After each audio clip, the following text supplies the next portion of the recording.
What happens when animation stops playing it safe and instead drops jaws, turns stomachs, and sends censors scrambling for their red pens?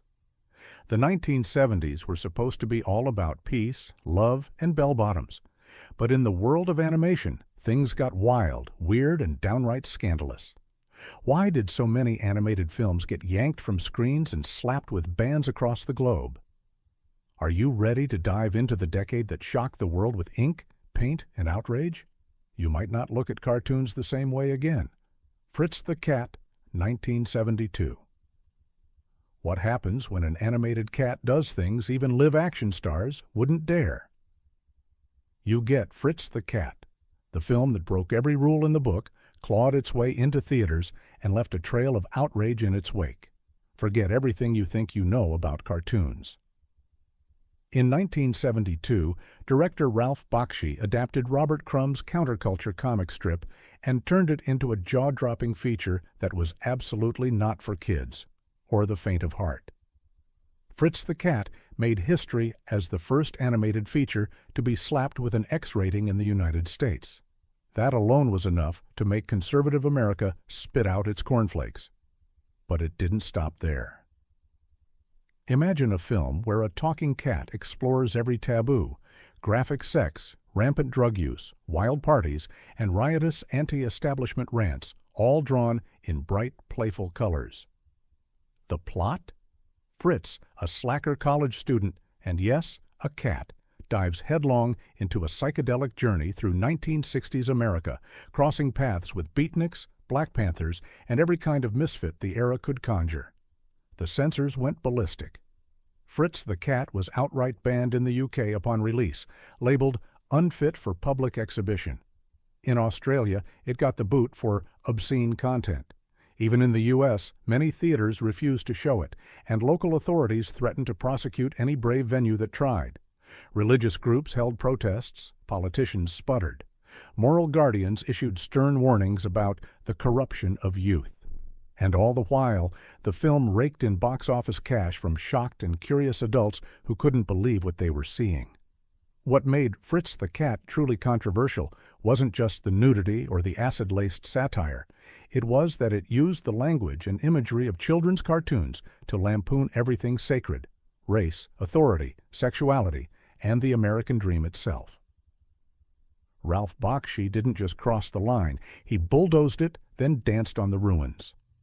To this day, Fritz the Cat stands as a legend in banned cinema, the poster child for what happens when animation refuses to behave. And let's face it, you'll never see a cartoon the same way after watching a cat light up in more ways than one. Belladonna of Sadness, 1973.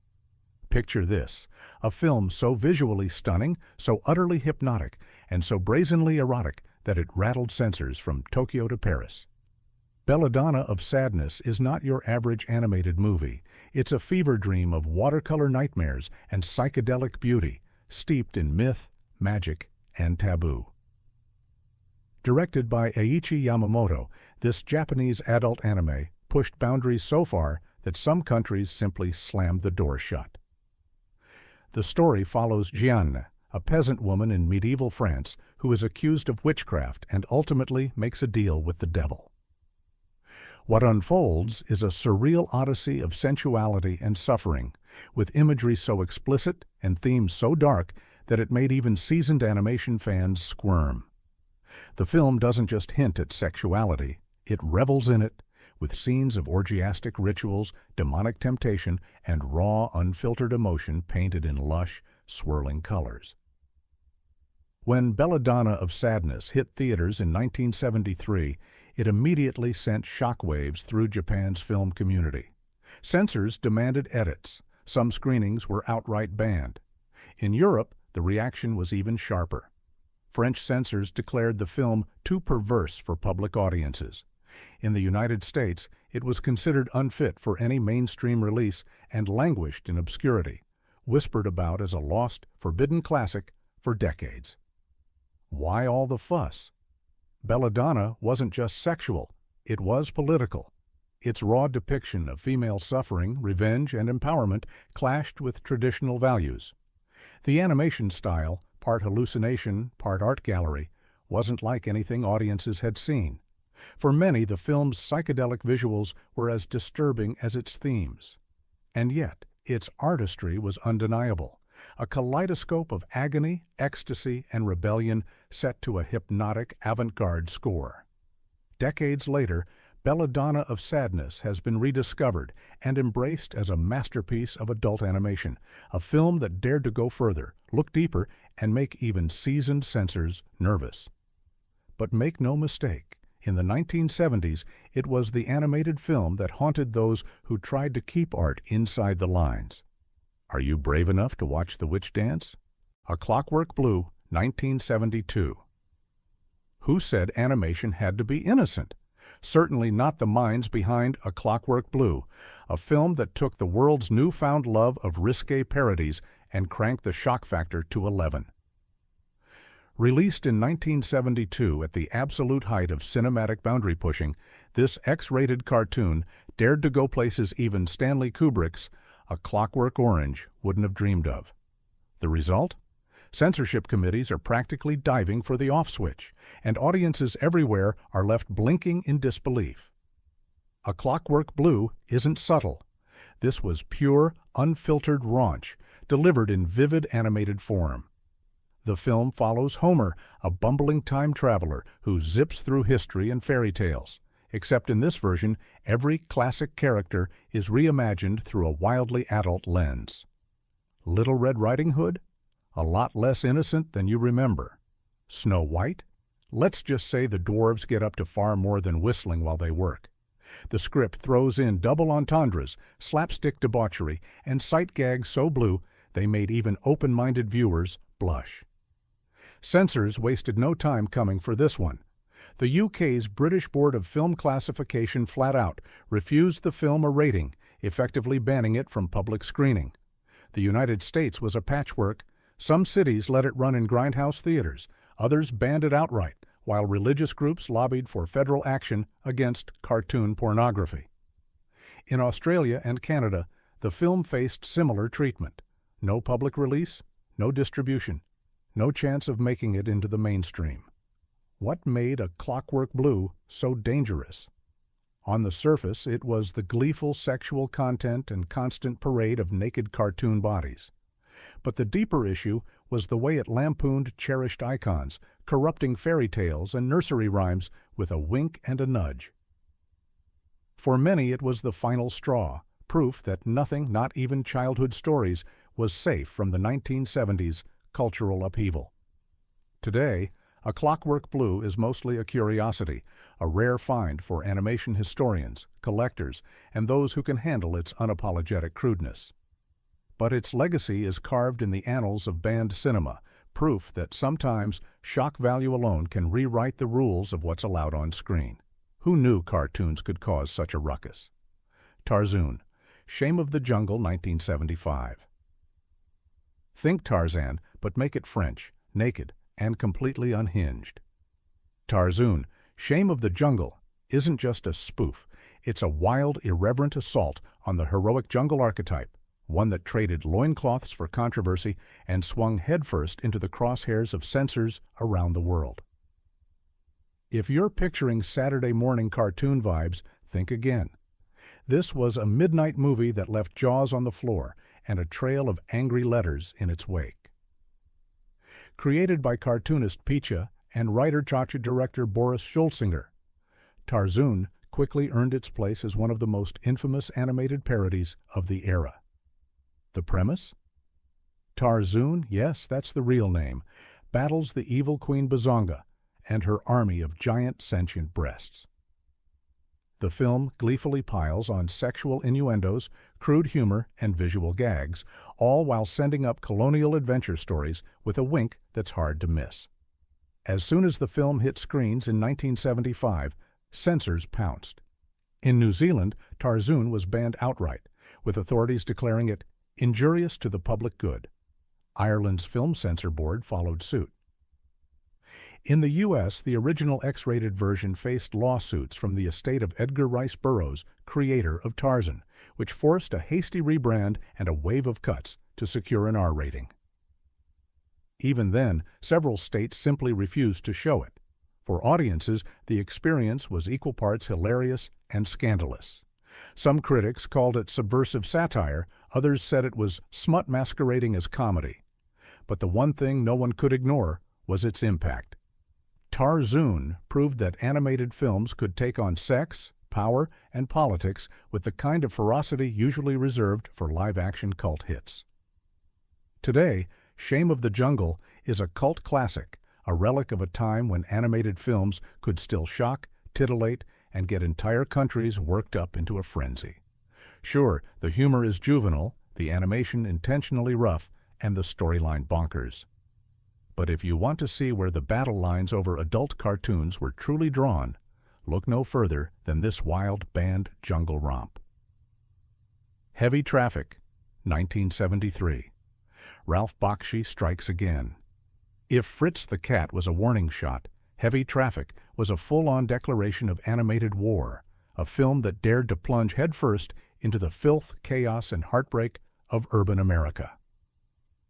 Released in 1973, Heavy Traffic didn't just push boundaries, it set fire to them, then danced through the ashes with a manic, defiant grin.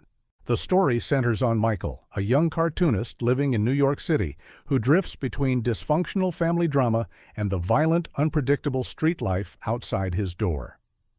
Heavy Traffic is a psychedelic kaleidoscope of sex, drugs, racial tension, and dark comedy, blending live-action shots with gritty, jagged animation. The result is a relentless, feverish tour through a city on the brink, a world where hope, humor, and horror are always tangled together. Censors were, once again, not amused. In the United Kingdom, the film was slapped with an X rating and heavily cut, delaying its official release for years. South Africa banned it outright, citing offensive sexual and racial content. Australia's film board refused to classify it. Even in the U.S., theaters hesitated. Some ran midnight screenings for curious adults, others wouldn't touch it at all. The outcry wasn't just about the explicit sex and violence, though there was plenty of both. Heavy Traffic also held up a cracked, merciless mirror to American society, refusing to sanitize or sugarcoat anything. Critics were divided, some called it a work of unflinching genius, others dismissed it as exploitative trash. But audiences, especially younger adults and counterculture fans, flocked to it. Bakshi's refusal to compromise made Heavy Traffic an essential artifact of its era, the kind of film that made you laugh, cringe, and maybe question your own sense of decency. Is it art? Is it filth? Or is it, as some have argued, an animated time capsule that captured the raw energy and unease of the 1970s like nothing else? Regardless of where you stand, one thing is clear. Heavy Traffic hit with the force of a speeding subway, leaving censors and viewers alike reeling from the impact. Once Upon a Girl, 1976. Once upon a time, fairy tales were told by the fireside, filled with gentle morals and innocent heroes. Then along came Once Upon a Girl, and those bedtime stories would never be the same. This 1976 American animation didn't just subvert fairy tales, it gleefully dragged them through the gutter, dressing up classic stories with X-rated jokes, graphic scenes, and more nudity than an entire decade of Playboy centerfolds.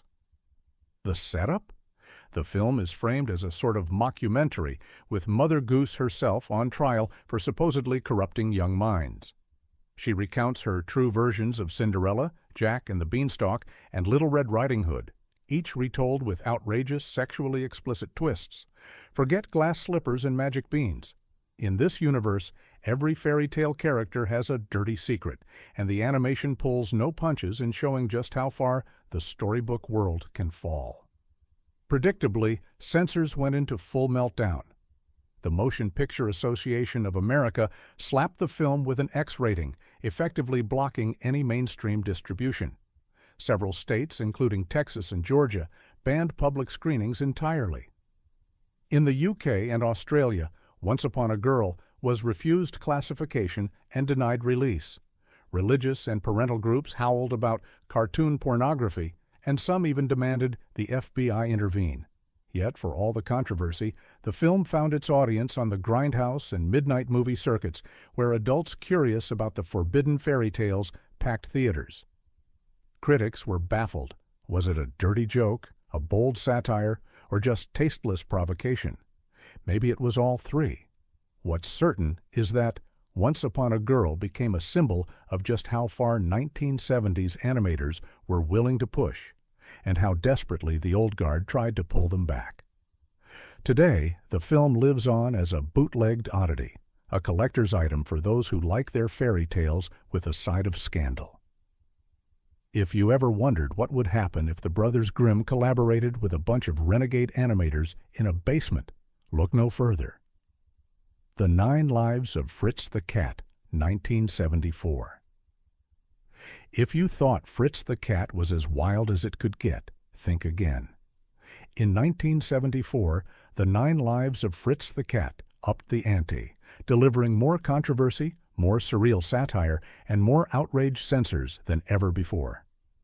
While Ralph Bakshi famously walked away from the sequel, displeased with how producers handled the character, that didn't stop filmmakers from taking Fritz on an even wilder ride through the decade's hottest button issues. This time, the film splinters Fritz's life into a series of alternate realities. Each life becomes an over-the-top adventure, from a post-apocalyptic nightmare to a psychedelic trip through the world of the rich and powerful. Every segment goes after a new taboo: politics, religion, racism, war, even the counterculture itself. Nothing is off limits and everything gets skewered. Predictably, the backlash was immediate. The BBFC refused its classification in the UK, banning it from release. Australia's censors kept it locked out, while several U.S. states simply wouldn't show it in public. Even among fans of the original, 9 Lives divided opinion. Some saw it as a bold continuation, others as an unnecessary escalation. Critics accused it of being even more crass, chaotic, and offensive than the first, while fans argued it was an essential snapshot of the era's paranoia and absurdity. So why the sustained outrage? 9 Lives didn't just rehash the first film's formula. It expanded on it, weaving in satire about Watergate, the Vietnam War, and the unraveling American dream. The animation is raw, the humor biting, and the targets wide open. If you wanted a neat, polite follow-up, you were in the wrong theater. Today, The 9 Lives of Fritz the Cat is a cult footnote, a film that dared to double down on controversy, even as censors tried to slam the door shut. It's loud, rude, and defiantly weird, but you have to admit there's something fascinating about a cartoon cat who refused to be tamed. Coonkin, 1975. Some films are made to entertain, others are made to provoke. And then there's Coonkin, a movie that crashed through every cultural boundary, left censors reeling, and forced America to look in the mirror, whether it wanted to or not. Released in 1975, Ralph Bakshi's notorious blend of animation and live action was intended as a satirical assault on racism, stereotypes, and American hypocrisy. But what hit audiences was more like a Molotov cocktail. The story is a twisted take on Song of the South, but instead of wholesome animal tales, we get an urban allegory set in Harlem. Brother Rabbit, Brother Bear, and Preacher Fox navigate a world of crooked cops, gangsters, and every ugly stereotype you can imagine. The visuals? A barrage of surreal, graffiti-like animation and live-action sequences blurs the line between reality and nightmare. Bakshi's approach was to exaggerate racist imagery as a form of biting satire, but many viewers didn't see past the surface. Coonkin sparked immediate outrage. The NAACP and Congress of Racial Equality called for boycotts, condemning the film as racist and offensive. Paramount Pictures, spooked by protests, pulled it from theaters after just 1 week. In some U.S. cities, Boston, Chicago, Detroit, the film was flat-out banned. Internationally, Coonkin struggled to secure distribution, with several countries refusing to screen it due to concerns over racial content and violence. But the backlash didn't end there. Many critics and filmmakers, including a young Quentin Tarantino, would later hail Coonkin as a misunderstood masterpiece, an incendiary work that used shocking imagery to satirize and ultimately dismantle the very stereotypes it depicted. Bakshi himself insisted that his targets were racism and hypocrisy, not the communities depicted. What remains undeniable is the film's raw power. Coonkin is as unsettling and divisive today as it was in 1975. Whether you see it as a brutal satire, an offensive misfire, or both, it's a milestone in animation history, a film that asked the questions nobody else dared to and paid the price. One thing's for sure, nobody left the theater unmoved. Sometimes art is meant to burn. Fantastic Planet, 1973. Welcome to a world where the oppressors are blue-skinned giants and humans are little more than pets. Fantastic Planet, the surreal French-Czech animated feature from 1973, is the kind of film that gets under your skin, then, apparently, under the skin of government censors as well. With its dreamlike animation, heady sci-fi allegory, and unmistakable political edge, it was never going to fly under the radar. Set on the planet Igum, where the drags rule and the human-like Oms are subject to capture, experimentation, and extermination, Fantastic Planet weaves a story that's as visually hypnotic as it is disturbingly relevant. Using paper cutout animation, director René Laloux crafts a world that feels both beautiful and suffocating, otherworldly in style, but uncomfortably familiar in message. The film explores themes of oppression, resistance, and revolution with an intensity rarely seen in animated features. Unsurprisingly, this did not sit well with authorities in certain parts of the world. In the Eastern Bloc, where state censorship was the norm, Fantastic Planet was either heavily restricted or outright banned due to its thinly veiled allegory of totalitarianism and dissent. Authorities in Czechoslovakia, where much of the film was produced, had deep reservations about its subversive themes, and the film was kept on a short leash for years. Even in the West, some found its psychedelic visuals and philosophical undertones unsettling enough to avoid mainstream distribution. Despite the censorship, Fantastic Planet gained a cult following on the International Film Festival circuit, winning the Grand Prix at Cannes and leaving critics divided over whether it was an anti-authoritarian masterwork or just a fever dream for college stoners. Today, it's celebrated for its radical art and enduring message, a banned film that dared to challenge the very idea of who holds the leash and who gets to run free. Animated films aren't supposed to make you think this hard or look this strange. Down and Dirty Duck, 1974. If you ever wondered what would happen if underground comics hijacked a Saturday morning cartoon, look no further than Down and Dirty Duck. Released in 1974, this X-rated oddity came flapping out of left field, armed with vulgarity, countercultural attitude, and a stubborn refusal to behave. For censors and conservative critics, it was just too much, a duck too dirty for public consumption. Directed by Charles Swenson and produced by Roger Corman, the film follows Willard, a bored insurance worker, and his talking, wisecracking duck on a surreal, sex-fueled odyssey through American pop culture. The animation is intentionally rough and jagged, full of wild visual gags, psychedelic tangents, and more risque humor than most audiences knew what to do with. Along the way, Willard encounters hippies, bikers, sex workers, and every absurdity the 70s could throw at him. Dirty Duck was not just out to offend. It was on a mission to satirize every taboo in sight. Predictably, the film ran into a brick wall. The MPAA gave it an X rating, limiting distribution to adult theaters. Many U.S. cities, including Boston and Chicago, simply refused to license it for screening. Canada, the UK, and Australia blocked it altogether, calling it obscene and degrading to public morals. Even in places where it did play, protests and angry editorials followed. Critics dismissed it as animated smut, while underground comic fans hailed it as a gutsy satire of mainstream American life. But here's the kicker. Beneath the crude jokes and surreal madness, Down and Dirty Duck actually delivers a pointed critique of hypocrisy, repression, and the weirdness of everyday existence. It's not a film for everyone, most definitely not for children, but it stands as proof that even the silliest cartoon can make a point if it's brave and brash enough to try. Today, Dirty Duck is a cult legend, a bizarre feather in the cap of 1970s animation. If you ever catch a rare screening, prepare to laugh, cringe, and maybe, just maybe, see the duck as a strangely honest voice from a decade that refused to stay clean. So there you have it, a rogues gallery of animated films that didn't just cross the line, but trampled it, set it on fire, and dared you to look away. Which one shocked you the most? Which would you still risk watching, knowing the uproar they caused?